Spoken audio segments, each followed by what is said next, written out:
Ibu hadirin yang dirahmati Allah Subhanahu wa taala, kita bersyukur kepada Allah di hari ini kita berada pada tanggal 12 Sya'ban yang insyaallah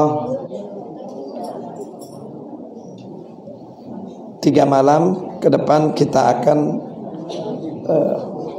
bersama-sama melaksanakan doa di dalam malam nisfu Sya'ban.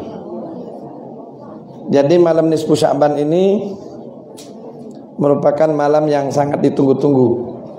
Jadi bagi para pendosa, bagi orang-orang yang berhajat, maka malam nisfu Sya'ban ini adalah malam yang ditunggu.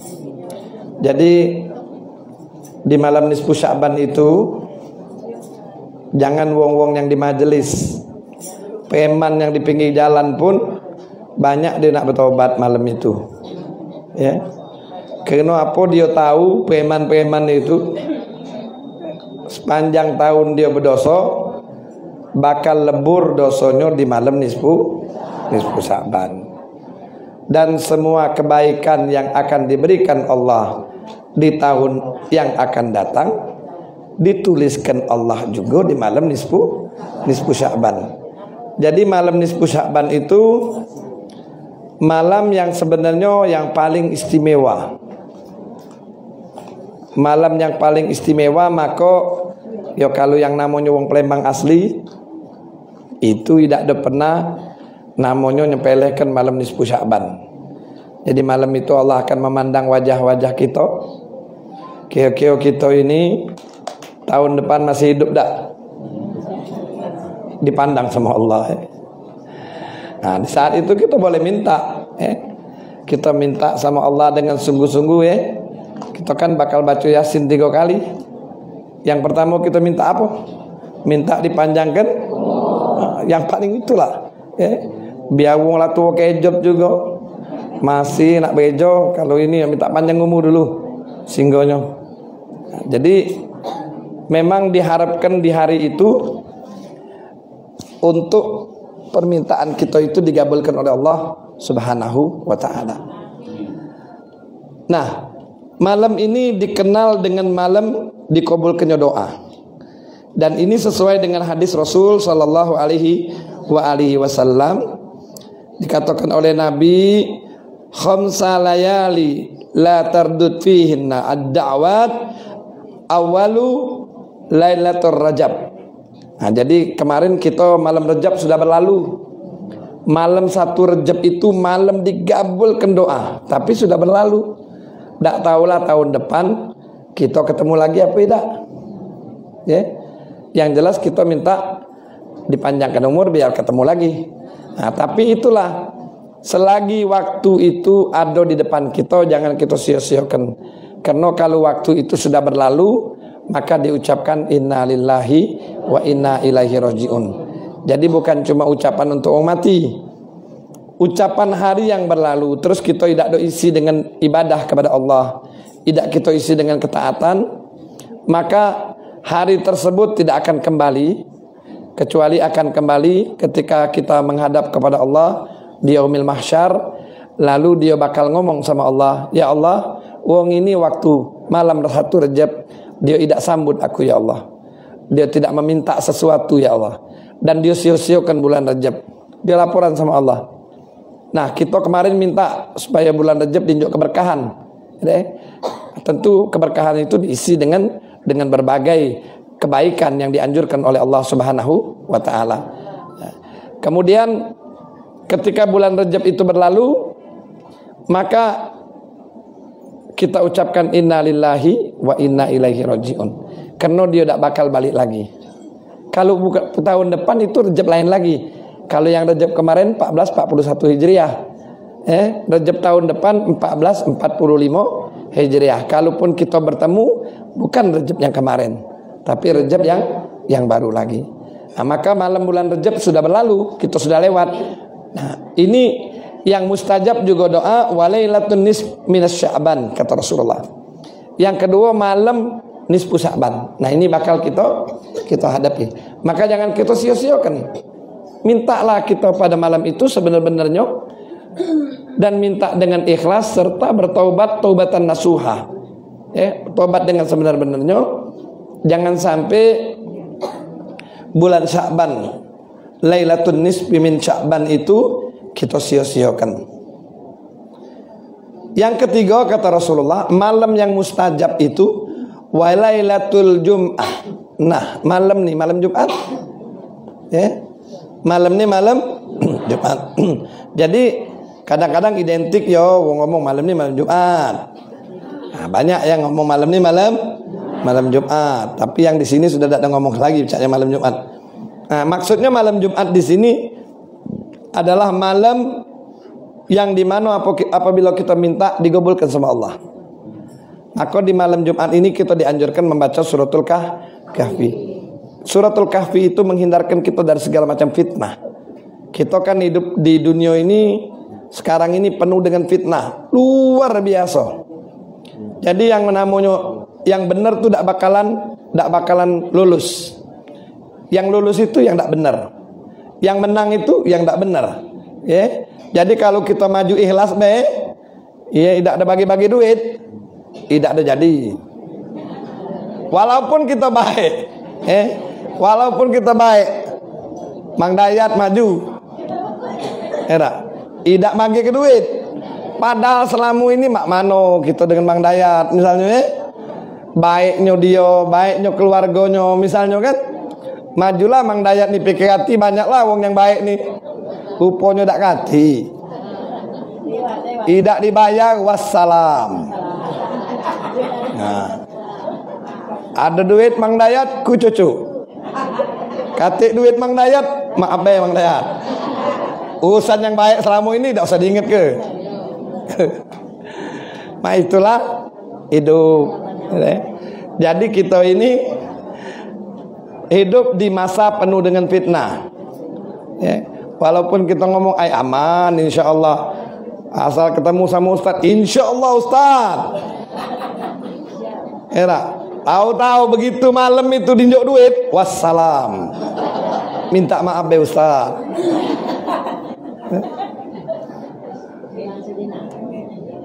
Tadi kalau sudah dengan duit itu lupa segala-galanya. Nah, jadi anak ngomong, Ustaz ada duit dah Ustaz. Kalau dia nak duit, pilihlah wong yang njuk duit. Anak nak nyari wong lillahi ta'ala be. Rupanya tak ada banyak yang lillahi ta'ala ni. Tidak banyak yang lillahi ta'ala ni. Lil pulus galo rupanya. Maafi pulus, tidak mulus. Jadi macam itulah. Di malam Jumat ini kita disuruh maca suratul Kahfi, suratul Muluk, suratul Sajadah, suratul Dukhan, Ar-Rahman. Pokoknya yang dianjurkan ini Nabi diantaranya itu, nah, yang dianjurkan Nabi untuk dibaca di malam atau di hari Jumat. Nah, jadi manfaatkan hari Jumat ini, manfaatkan sebaik-baiknya biar menjadi hari Jumat yang penuh dengan keberkahan. Kita itu kan minta berkah galau. Makanan minta berkah. Allahumma barik lana fima razaqtana. Ya Allah, unjuk keberkahan dari makanan yang aku makan. Kalau berkah itu jadi obat. Kalau makanan itu berkah jadi obat. Tapi kalau dia tidak berkah jadi penyakit. Nah, insyaallah mudah-mudahan. Biasanya kalau maca bismillah tuh, tapi kalau makannya tidak pula ngumbinya. Ya, kalau dia ngumbi itulah masih iseng maca bismillah itu berarti. Kalau dia maca bismillah minta keberkahan, tentu dia tidak pernah memaksakan perutnya untuk lebih banyak begawi. Jadi kekenyangan perut itu justru menjauhkan kita dari ibadah. Walailatul Fitr, malam hari raya Idul Fitri. Walailatun Nahar, malam hari raya Idul Adha. Nah, jadi kita dalam waktu 2 hari ini kita bakal dapatkan 2 malam yang mustajab. Yang pertama malam ini malam Jumat, selanjutnya 3 malam lagi kita bakal nisfu. Lailatul Nisf itu juga merupakan malam yang digabulkan oleh Allah Subhanahu wa taala. Maka jangan sia-siakan, manfaatkanlah malam itu sebaik-baiknya. Apa yang kita pintalah, kalau nak nangis nangislah. Jadi anak pernah mimpin nisfu Sya'ban. Sambil nangis sana, ada orang buntu, "Ustaz, tak usah nangis-nangis, Ustaz." Katanya, "Ngapo? Anak nih nangis tiap hari sudah." Malam nih Ustaz ngajak nangis pula ujungnya. Ustaz lemak, banyak duit. Jadi malam nisfu itu boleh kita meminta dengan sungguh-sungguh. Dan di malam nisfu Sya'ban itu kemuliaannya berpindahnya arah kiblat. Berpindahnya arah kiblat, yang tadinya Nabi berkiblat ke Baitul Maqdis.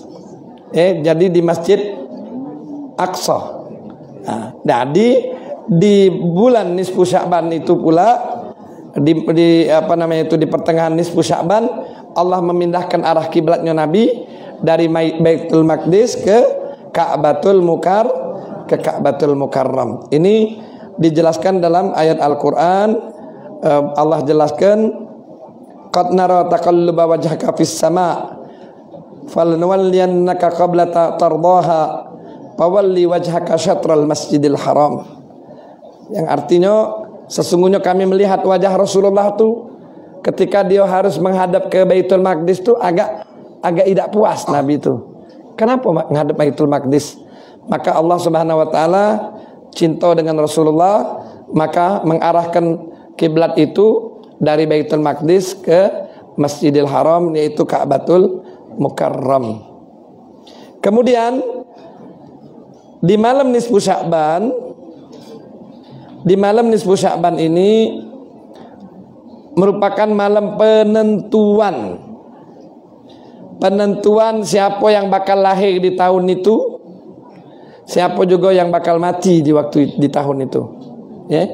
Jadi Allah tentukan di malam itu siapa-siapa dari anggota keluarga apapun siapapun yang bakal lahir di tahun itu, tapi siapa juga yang bakal meninggal di tahun itu. Maka disebutkan dalam hadis Nabi, "Fiha yuktabu kulla mauludin min bani Adam fi hadhihi sanah." Jadi di malam nisfu Sya'ban itu Allah menentukan siapa yang lahir untuk tahun ke depan.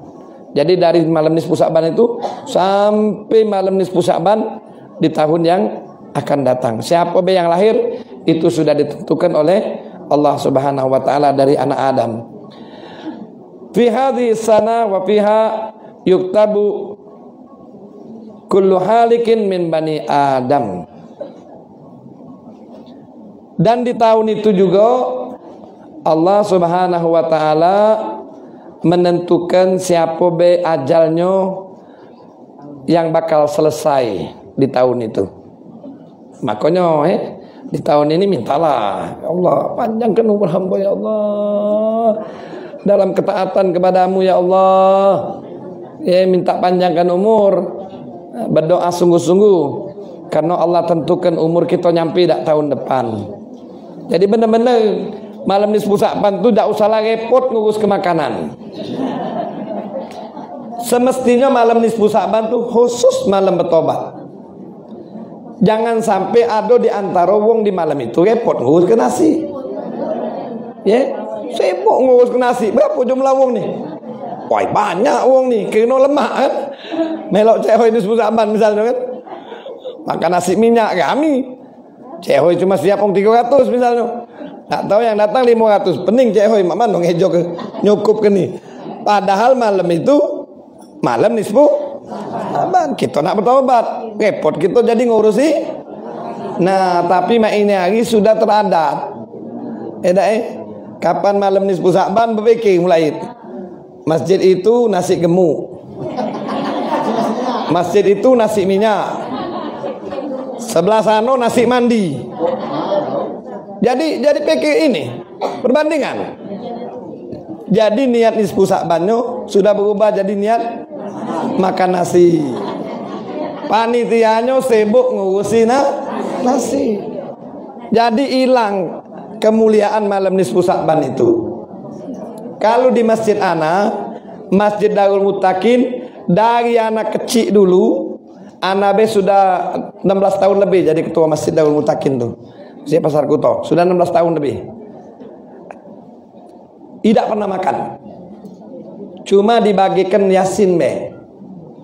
Dibagikan Yasin setiap tahun, dicetak dari Masjid Darul Muttaqin tahun. Nah, jadi wong nyingok dari tahun ke tahun itu, oh ini nisfu Sa'ban di tahun sekian. Ini nisfu Sa'ban di tahun, tidak makan nasi. Jadi yang maco tadi nangis-nangis lah, tidak ada tuh yang ingat nasi. Kalau dak tuh kita ngajak maco Yasin, dia tuh ingat nasi, pun tidak lapar jadi lapar. Jadi di malam itu paling bagus tidak usah pakai makanan. Kita jingok yang nak datang nak tobat apa ngejek nasi. Ada yang jawab dua-duanya Ustaz. Ya sudah, jadi juga gitu lah. Tapi kalau Masjid Darul Muttaqin tidak pernah makan makanan, tapi dari dulu dibagikan surah Yasin, kenang-kenangan dicetak untuk nisfu Sya'ban tahun ini 1445 Hijriah dibagikan. Jadi setiap tahun pasti wong dapat Yasin dari Masjid Darul Muttaqin, pacak tahu dia. Nah, tinggal gue coba tahun depan boleh tak Yasin nih. Artinya kalau dia masih boleh, umurnya masih ada. Nah, jadi insya Allah itu merupakan satu cara untuk kita lebih khusyuk di dalam pelaksanaan nisfu Sya'ban. Fi hadis sana wa fiha tarfa'u a'mahum wa fiha tunzilu arzaqahum. Di tahun ini juga di malam itu Allah bakal angkat semua amalan kita. Maka di malam itu kita minta sama Allah bukan cuma 3 minta panjang umur, minta murahkan rezeki, minta mati dalam husnul khatimah. Kita minta juga biar amalan kita itu diterima sama Allah. Kalau diangkat amalan-amalan kita yang buruk, amalan baik juga ada tapi tidak ikhlas. Jadi kita minta tolong sama Allah biar di malam itu diangkat amal oleh Allah tapi dijadikan bagus sama Allah. Wa fiha tunzilu arzaqahum. Dan pada malam itu juga Allah bakal tentukan rezeki kita untuk setahun. Rezeki tambah sago apa lancar. Siapa yang nih mau duit bayaran waktu nyoblos, rezekinya bakal tambah sago. Dia menggadaikan uang baik, milih yang tak ada baik, rezekinya bakal tambah sago. Buktikanlah omongan anak. Ini kebudayaan yang tidak baik. Kebudayaan yang sangat buruk. Kalau wong yang nimo duit sampai kuyup-kuyup siraman tuh. Jadi ceritanya memang sudah di zaman fitnah. Makanya kan pesan Habib Abdullah Al-Haddad berulang-ulang, ilzam babarabbik. Kita berpeganglah sama Allah.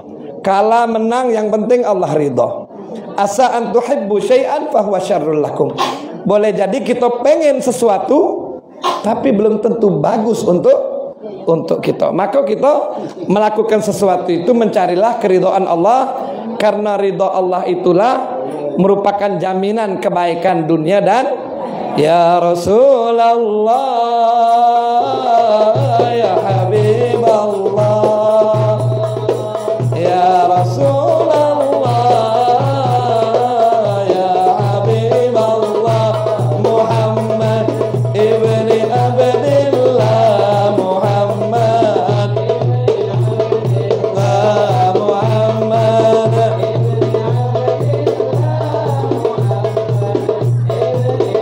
Billah ya Rasulullah.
Assalamu baina yadai an-nabi.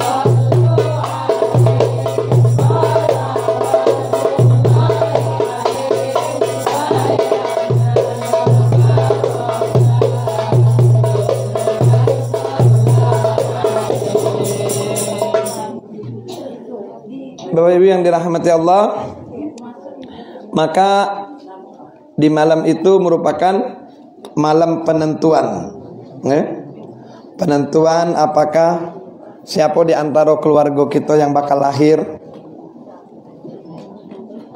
Dah kata lagi, kata lagi bakal lahir. Adalah dari dulu cucung misan segala macam, ada. Maksudnya bukan keluarga kita, be anak Adam. Iya, adalah kaget dari ponaan mungkin ya. Yang sini tidak lahir kalau tinggal nunggu baik.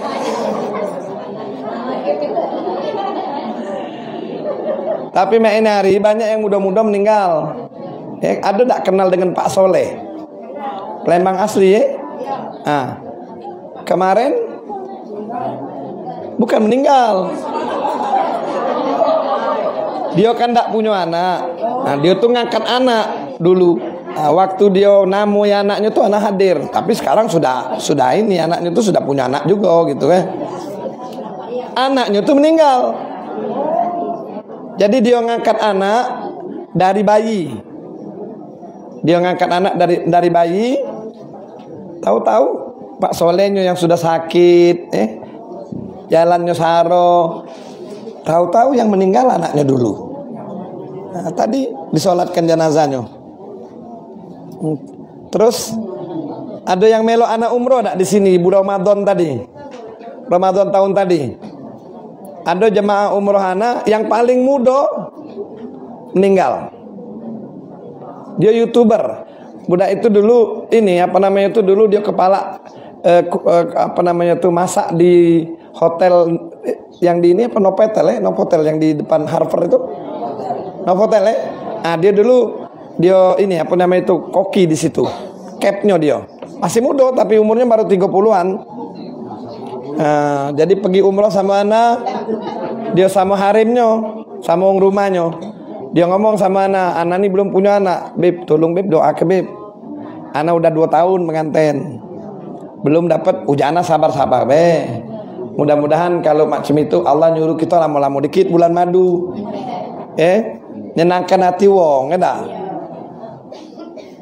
Dong nih ngomong belum punya anak no bantet kau nih. Misalnya kan, tapi anak ngomong seperti itu. Allah itu lebih mengetahui. Dia belum dapat anak, mungkin Allah nyuruh lebih lama berbulan madu. Setelah beberapa bulan dari balik umroh tuh anak telepon. Dia tahu sama anak, wong rumahnya berisi. Ana ucapkan ini ya, ana ucapkan alhamdulillah, mudah-mudahan sehat afiat. Nggak tahu berapa bulan lagi dia nelpon lagi, keguguran. Tahu-tahu beberapa hari yang lalu dapat kabar dia meninggal. Berarti dia baru usia 3 tahun menikah, ya, baru usia 3 tahun menikah, dan dia tidak dikarunia Allah anak, dia dipanggil oleh Allah. Jadi kita tidak tahu itu ilmunya Allah, ya. Kita tidak faham dengan ilmunya Allah, makanya kita adapun segala masalah kebaikan dan keburukan itu kita kembalilah kepada Allah. Memang kita ini diciptakan Allah, kullu nafsin dha'iqatul maut. Walanabluwannakum bisyarri wal khairi fitnah wa ilaina turja'un. Jadi Allah ngomong kita ini yang diciptakan pasti bakal dimatikan sama Allah. Entah umurnya panjang, entah umurnya pendek, pasti mati. Jadi walanabluwannakum bisyarri wal khair. Nah, dalam kehidupan itu kita bakal mengalami apapun ujian dari Allah, baik itu merupakan keburukan ataupun kebaikan. Ada wong yang diuji kayo, ada wong yang diuji miskin, ada wong yang diuji berhasil nyalek, ada yang diuji tidak berhasil nyalek. Tidak, ini ujian. Anda ngomong ke ada ujian bagus, ada ujian buruk. Tapi jangan kita pikir ketika kita dapat ujian bagus itu Allah sayang sama kita. Belum tentu. Misalnya kita diuji punya kekayaan yang banyak. Yang siko ini diuji miskin. Yang diuji punya kekayaan banyak nih sombong. Misalnya angkuh, menggunakan kekayaannya dengan menentang Allah, bermaksiat kepada Allah, perginya bukan ke masjid tapi di tempat hibur-hiburan yang melupakan Allah. Sementara si buntu tadi paksa pergi majlis cehoy, paksa pergi ke masjid. Malam hari raya melok tarawih. Yang kayo tadi malam Ramadan tarawih terus. Yang kayo tadi lemak kalau di rumah, jalan-jalan terus. Jadi dia bukan mengisi Ramadannya dengan ibadah, tapi justru berpoya-poya, jalan-jalan, belum apa-apa lah ngejok untuk agayo. Si buntu tadi berdoa dulu nih. Mak mana buko nih? Di mana lokak buko nih? Nah, maksud ana belum tentu wong yang diuji Allah dengan saru ini dia lebih dibenci oleh Allah daripada yang diuji dengan kekayaan. Nah, belum tentu wong yang tidak jadi caleg tadi, nyalek tadi tidak jadi, tidak. Karena Allah tidak setuju, belum tentu. Tidak. Jadi segala gawe itu kita kembali kepada Allah. Yang mana ditentukan Allah, jangan baik kita tidak berusaha. Kan digambarkan di apa namanya itu di video-video itu kan wong nyalek habis 2 miliar gilo misalnya kan. Ada yang nganjok dari tiang listrik. Ada yang masuk ujung sumur. Nah, inilah namanya maksa ke diri. Hah? Nah, ada jual ginjal pula, siapa itu?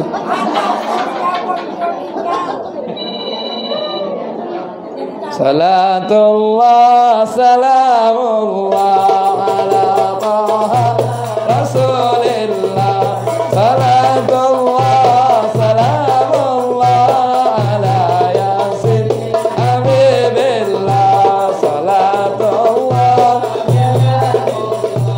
ala taha rasulillah. Salatullah salamullah tawassal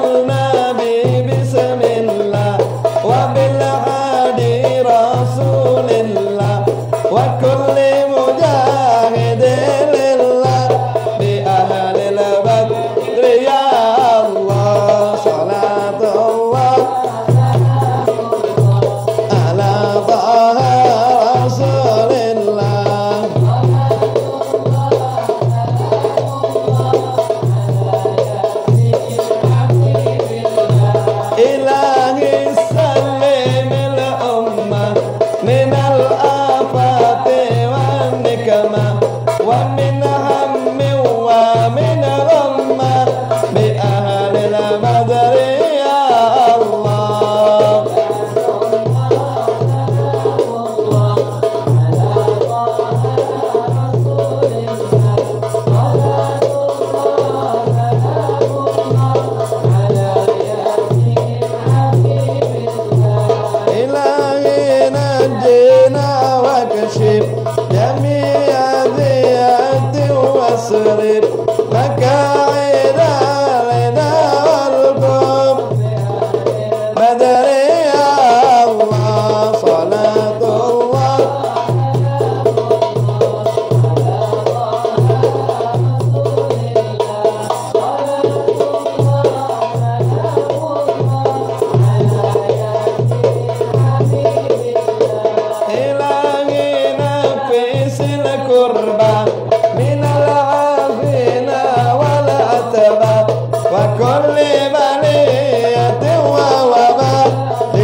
Maka di malam nisfu Sya'ban Allah juga dengan penuh rasa kasih sayangnya memberikan ampunan seluas-luasnya bagi kita yang memang kepengen diampuni oleh Allah. Ada wong yang tak ada punya keinginan diampuni Allah, ya. Masih banyak niat-niat buruk di malam nisfu Sya'ban itu. Mana malam nisfu Sya'ban, itu pikiran-pikiran dia yang buruk itu masih ada. Dan orang-orang yang seperti ini tidak Allah akan ampuni dosanya. Jadi di malam itu, Bu, ana anjurkan benar-benar kita minta sama Allah ketika niat Yasin yang pertama itu minta dipanjangkan umur. Minta dipanjangkan umur dalam ketaatan kepada Allah, taat kepada Rasulullah, ya. Betul-betul kita memohon itu dengan tangisan. Kalau kita nak digabulkan Allah, mintanya tuh dengan tangisan. Allah tuh paling demen nyengok hambanya yang nangis. Tadi anak ngomong, kalau wong sawo ini kan kawinnya nangis terus, ya tak? Nangis. Nah, padahal di balik itu Allah senang dengan tangisannya. Walaupun kita tetap berdoa, ya Allah, janganlah aku ini jadi nangis terus. Nah, jadi dikatakan dalam hadis, idza kana lailatul nisfi minas Sya'ban attala Allahu ila khalqihi fayaghfiru lil mu'min. Jadi di malam nisfu Sya'ban itu Allah memperhatikan makhluk-makhluknya dengan rasa kasih sayang yang luar biasa. Tapi disebutkan di sini apabila di dalam hatinya itu masih ada sifat-sifat yang tidak baik, sifat-sifat yang kecemburuan dengan saudaranya, sifat-sifat iri, ya, dan ia lakukan itu karena minta dipuji, maka di dalam hadis ini dikatakan maka Allah tidak memberikan ampunan kepada hamba tersebut. Lalu disebutkan pula di dalam hadis yang diriwayatkan oleh Abu Hurairah radhiyallahu an, bahwasanya di malam nisfu Sya'ban Allah akan membukakan 300 pintu rahmat. Jadi 300 pintu rahmat. Pintu rahmat inilah yang akan membawakan kebaikan di dalam kehidupan kita. Jadi seseorang yang tidak dirahmati oleh Allah, sehebat apapun dia, setinggi apapun jabatannya, maka hidupnya tidak bakal bahagia. Ya. Kalau uang seandainya menang dengan kejahatan, dia tidak bakal bahagia. Bahkan setiap hari dia dicaci maki. Bahkan setiap hari dia ketakutan. Kenapa uang yang tidak galak turun dari jabatannya? Karena dia takut kalau turun masuk penjara. Ya. Jadi dia tidak galak turun-turun. Kalau dia turun masuk penjara. Jadi walaupun dia tidak pacak lagi jadi pemimpin, dia padu ke anaknya jadi pemimpin walaupun anaknya lolo. Ya, pokoknya mesti jangan sampai dia masuk penjara. Makanya segala sesuatu itu mesti dilandasi dengan rahmatnya Allah. Jadi kita minta dengan rahmat Allah. Semuanya kita minta dengan rahmat Allah. Makanya kita di dalam majlis-majlis sering membaca Ya Arhamar Rahimin. Ya Arhamar Rahimin itu kalau selalu kita baca, Allah malu tidak nyampe ke hajat kita. Arhamar Rahimin, Ya Arhamar Rahimin, Ya Arhamar Rahimin, farij alal muslimin, Ya Arhamar Rahimin, Ya Arhamar Rahimin, Ya Arhamar Rahimin, farij alal muslimin, Ya Rabbana ya Karim, Ya Rabbana ya Rahim.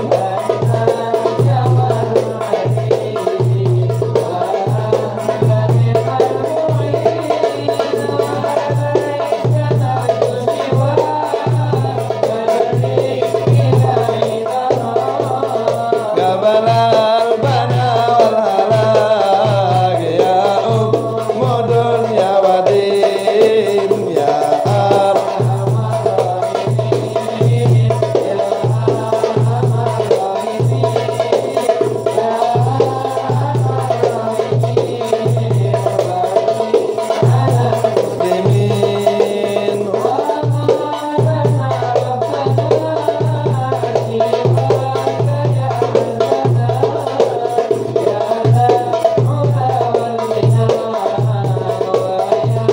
farij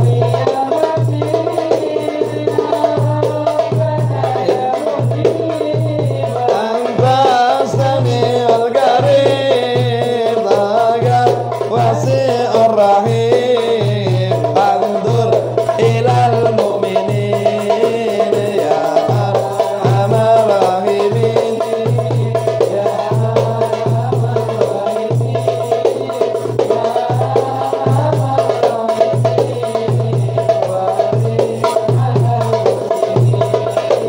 Thumma salat wa salam ala jabil anam,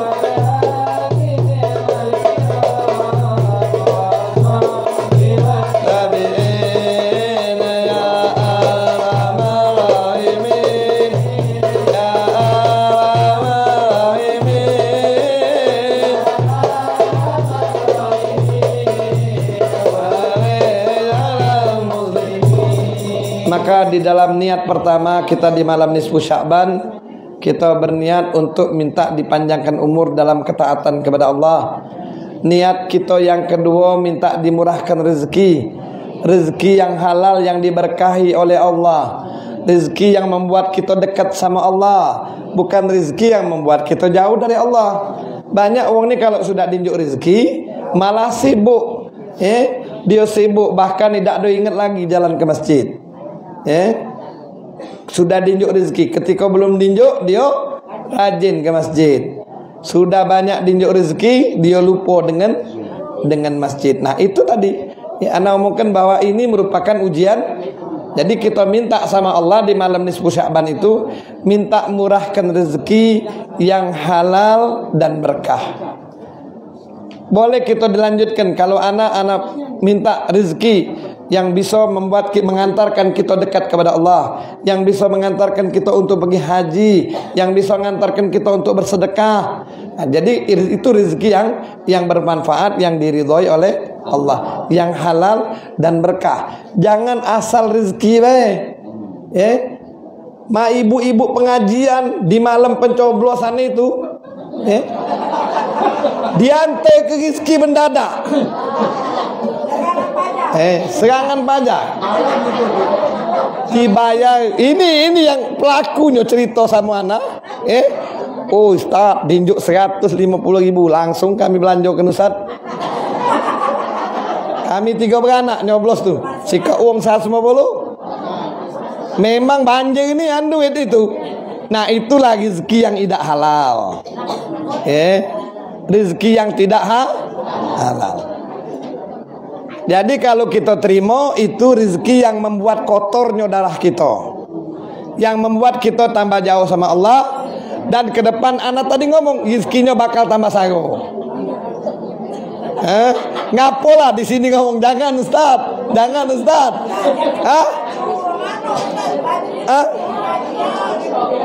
Itulah masalahnya. Ini jemaah pengajian. Anak ada sikok pengajian satu masjid.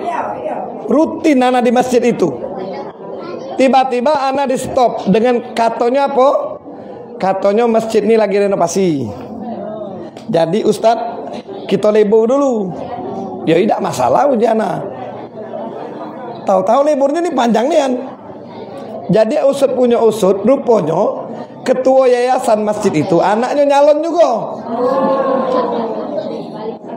Anaknya nyalon. Jadi yang cerita tuh majelis itulah Ustaz. Jamaah majelis Ustaz, nyucuk anaknya galau. Dibayarnya Ustaz. Dibayarnya. Ini namanya kan sesuatu yang andainya ini memang pilihan sama-sama orang baik. Yang sikok ngenjuk duit misalnya. Yang sikok tidak ngenjuk mungkin masih mending juga. Tapi biar mak mano itu namanya sogok. Itu namanya. Yang boleh itu seandainya ini tidak baik wong ini. Tapi kalau nak ngalahkan wong tidak baik ini mesti pakai duit. Nah itu yang masih dibolehkan. Tapi kan ditenggelamkan ini malah wong baik. Woi, double itu. Kalau sama-sama baik duitnya haram. Kalau sama-sama baik duitnya haram. Tidak, ini jangan jadi mainan. Ini banyak sekali yang dibuat wong main. Akhirnya penting baik dulu duitnya. Dan ini terjadi di orang-orang majelis, Bu. Ana cuma ngejuk tahu duitnya seandainya ini sama-sama wong baik. Maju si kok ngejuk, si kok tidak. Itu namanya sogokan. Tapi kalau yang ngejuk nih malah wong yang baik. Wong baik, musuhnya nih wong tidak baik, itu tidak apa-apa. Tapi kalau sebaliknya yang lebih parah, kita milih yang tidak baik kena ngejuk. Ini momen ini bukan anak emosi kena anak tak jadi, tidak. Anak justru nyontohkan diri anak rileks be. Di sinilah anak nyingokkan tipe-tipe manusia. Anak rileks tak katik masalah anak. Mungkin anak berprinsip Allah lebih senang sama anak. Kalau kita sudah masuk dalam sistem, kita tidak kejinguan buruknya sistem itu. Maka anak tidak dimasukkan Allah dalam sistem itu. Makanya untuk memproteksi diri, ibu, untuk memproteksi diri di dalam peringatan Isra Mi'raj kemarin, ibu kan tahu apa yang diperhatikan dalam Isra Mi'raj itu tentang tentang sholat. Di dalam Isra Nabi Sallallahu Alaihi Wasallam, Nabi melihat ada orang di dalam neraka itu memecahkan kepalanya. Kepalanya itu dibenturkannya, dipecahkannya sampai isi dalam kepalanya itu ngulumer. Dia merasa kesakitan yang luar biasa dan kepalanya diutuhkan lagi sama Allah, lalu dipecahkan lagi sama dia. Jangan uji kita udah pasaan udah sering dipecahkan tidak terasa lagi sakitnya. Sakitnya di neraka itu lebih sakit dari pecahnya kepala di dunia. Ketika Rasulullah tanya, siapa itu? Itulah orang yang melalaikan sholat. Kalau kita nyingok wong yang mecahkan kepala itu, kita anggap apalah wong itu? Gila kan? Nah, berarti wong tak sholat tuh wong gila. Anda ngomong apa adanya be? Kalau kita nyingok tiba-tiba di jalanan wong tuh mecah kepalanya deh, gila kan? Nah, berarti wong tidak sholat tuh gila. Itu digambarkan tamsilan itu. Wong yang tidak sholat tuh gila. Nah, yang dimaksudkan lalai di situ bukan cuma tidak sholat, tapi asal sempat. Lagi repot ngantenkan tidak sholat, masang sasak dari pagi sampai sore. Jadi keluarga pengantin itu melok berhias. Ya, pipinya nih sejuta. Dia isi sejuta. Jadi dia sayang untuk mek wudu. Duhur asar liwat. Tak tahu maghrib masih banyak tamu, masih sayang sejuta nih. Tidak dicuci masih. Tidak semayang lagi. Ini termasuk wong yang melalaikan sholat. Jalan-jalan tidak sholat. Jalan-jalan tidak sholat. Asal dia ngomong apa tak sholat, pakaian kotor. Asal ngomong, Tuhan tahu juga. Iyalah Tuhan tahu kau tidak sholat. Tuhan tahu kita ini lagi kotor pakaian. Lolo kau tuh namanya. Kalau wong belajar pakaian kotor tuh ada caranya. Mak mana cara sholat waktu pakaian kotor. Tidak boleh ninggalkan sholat. Yang ninggalkan sholat itu cuma dua boleh. Sikok wanita haid, sikok wong gila. Lupa, godok, ketiduran, bayar. Saya ketiduran liwat waktunya, lakukan tetap. Nak sembahyang subuh, kesiangan, bangun jam 8, tetap sembahyang subuh.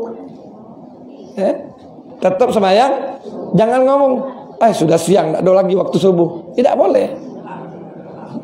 Sudah waktu duha ini. Dianggapnya malaikat sudah balik. Jadi kiraman katibin ini kanan kiri ini nyatet terus gawe kita nah. Siapa yang milih dayat? Kata Pak artis dia bawa sama dayat nih.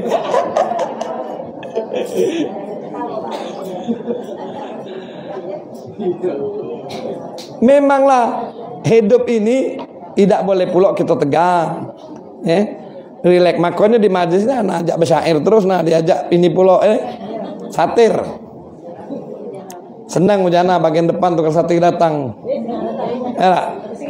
Segi-segi. Jadi memang perlu relax. Dalam menanggapi segala hal pun perlu relax, Di majelis pun perlu relax. Kalau tidak do relax tegang majelis itu. Jadi insya Allah mudah-mudahan kalau seandainya kita itu melakukan sholat dengan benar, gawe benar galau. Di dalam hal milih pemimpin, ya Allah, siapalah yang berpikir bahwa antara pasangan paslon 1 sama paslon 2 tuh kio yang mana lah yang bagus? Uji kita 1, rupanya lebih banyak yang milih 2. Pasti yang sholatnya tidak benar. Nah ini anak ngambungkan masalah sholat ini. Kalau wong sholatnya tidak benar, gawinya tidak benar. Jadi lebih banyak wongnya yang sholatnya tidak benar. Banyak sholat yang tidak benar, maka pilihannya tidak benar. Ada yang ngenjuk pendidikan gratis, ada makan gratis. Mana lah yang dipilih? Hah? Nah, bingung pula masih ibu-ibu nih. Kalau sudah pinter apa be paca ado. Enak.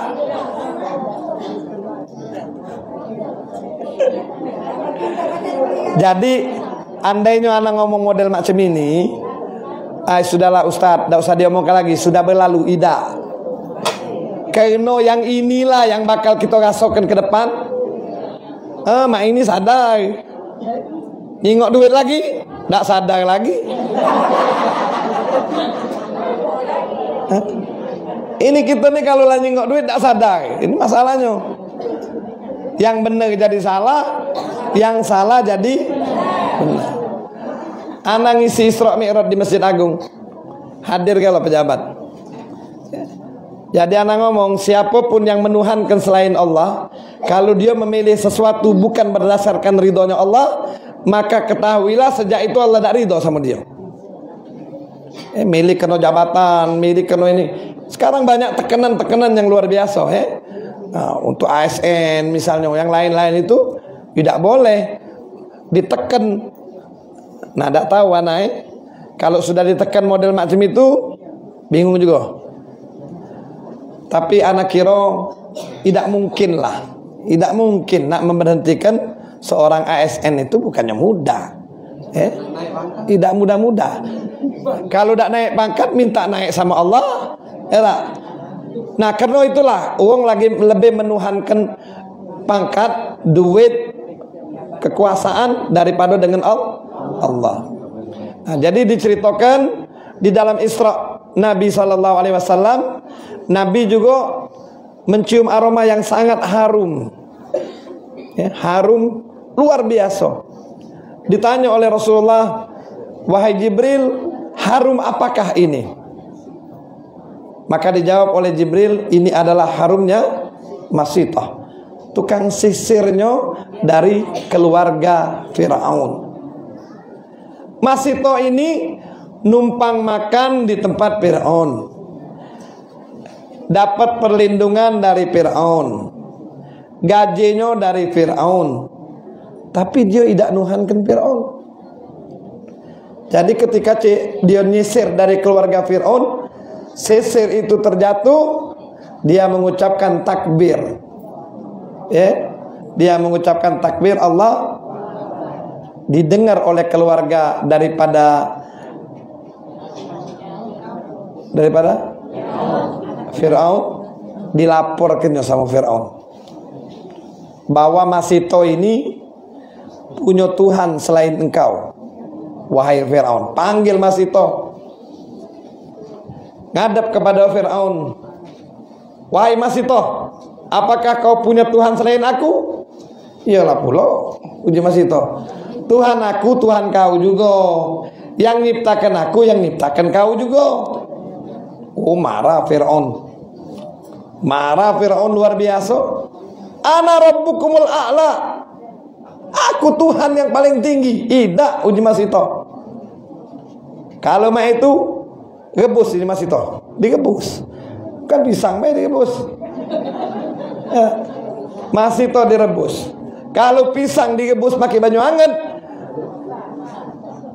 Masito ini direbus pakai timah panas. Bayangkan tingkat panasnya. Apa berubah iman Fir'aun? Tidak berubah. Ini diancam dikit takut, nyingok duit dikit berubah.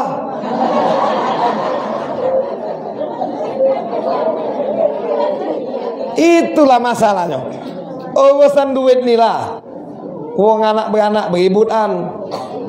Ya tak? Kemarin ada ibu-ibu curhat.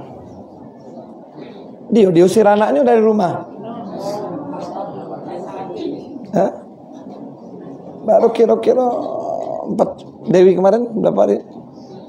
Ya Allah, nangis sana. Anaknya ngusir ibunya. Padahal itu rumah bapaknya. Rumah bapaknya. Jadi rumah suaminya sebetulnya. Diusir oleh anaknya. Mama lah bingung. Ya. Urusan apa? Urusan duit. Jadi keluarga be pecah-pecah. Adik-beradik pacak bebunuhan. Boro-boro cuma urusan pilihan. Liwat dayat.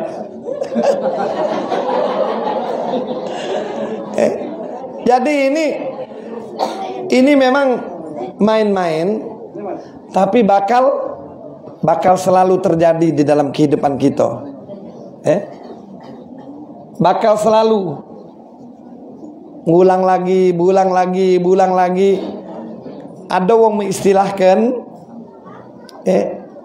mengistilahkan kita ini kadang-kadang anda tak ngomong ke rakyat Indonesia tidak.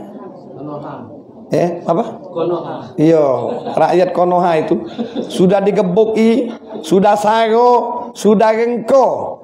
Dia sudah marah dan sama wong itu. Ya tak? Tahu-tahu ketemu lagi injoknya duit. Jadi anak buah lagi. Sudah diinjoknya duit, selesai. Tak teringat lah kena gebuk lah sago. Hidup melintas panjang bulan, panjang tahun nak gawean. Tidak ingat pokoknya nyingok 150.000. Selesai. Pilih lagi. Pilih lagi. Nah, jadi ini ana berulang-ulang ngomong ini karena ini sebetulnya terjadinya di keluarga kita. Terjadinya di keluarga kita dewe. Tahu-tahu nah, ini mungkin masih separtai sama Yayat. Ana dapat telepon dari Jakarta. Mas, kalau anak ini tahu kalau mungkin ibu-ibu uangnya. Dia nelpon sama anak dari Jakarta. Alangkah malunya. Katanya ngapo?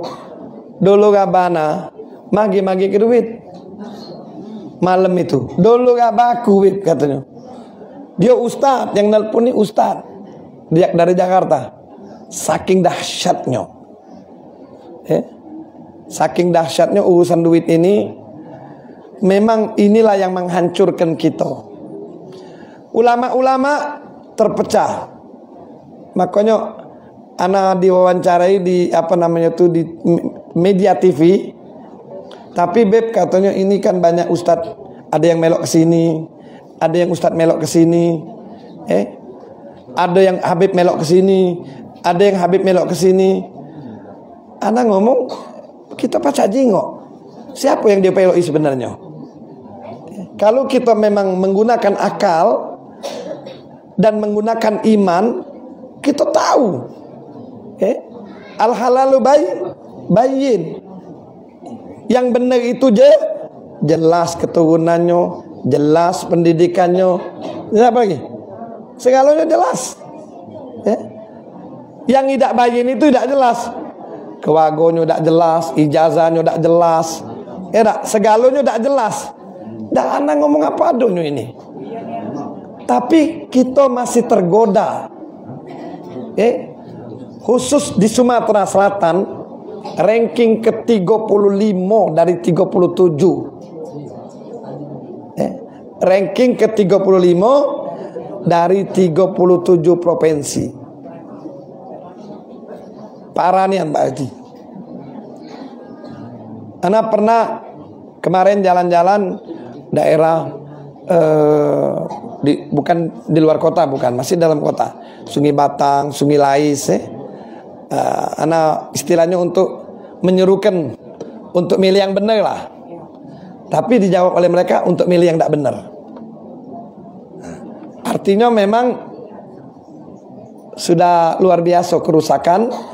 Memang masih mendambakan pemimpin yang tidak benar, maka hidupnya pun selamanya bakal tidak benar. Makanya kita berdoa Bapak Ibu, kalau yang masih milih yang tidak benar, anak tidak ada ini kan, misal anak ngomong dibanding ada dua-duanya baik, tentu kita pilih yang keluarga misalnya, itu wajar.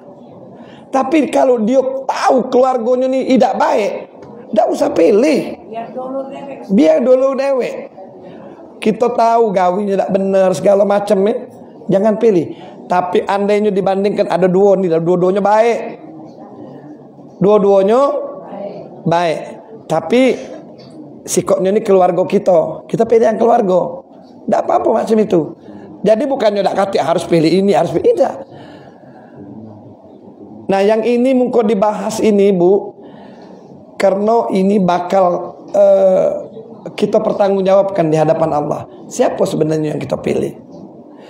Dan selama dia berbuat kerusakan di dunia ini, selama masa jabatan dia, kita melo andil, kita dapat bagian daripada dosa yang dia buat, sementara yang kita dapatkan duit itulah.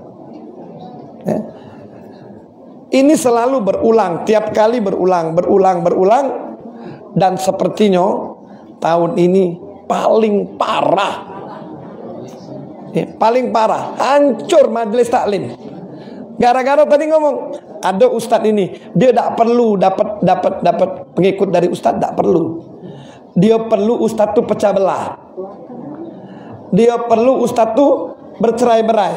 Kalau ustadznya pecah, akibat umatnya berserakan. Kalau umatnya udah berserakan, tinggal nyekop dia. Nah ini dalam tegak.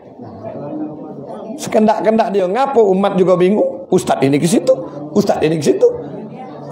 Lemaklah kita yang mana? Nah, jadi disinilah melihat bagaimana keimanan kita sesungguhnya. Ya, terus terang, anak sedih. Masih nian banyak yang nak dibayar, padahal uang pengajian. Padahal setiap hari melok sholat berjamaah. Kena sholatnya tidak benar pasti. Karena kalau sholatnya benar, idza sholahat sholahasa iru amali.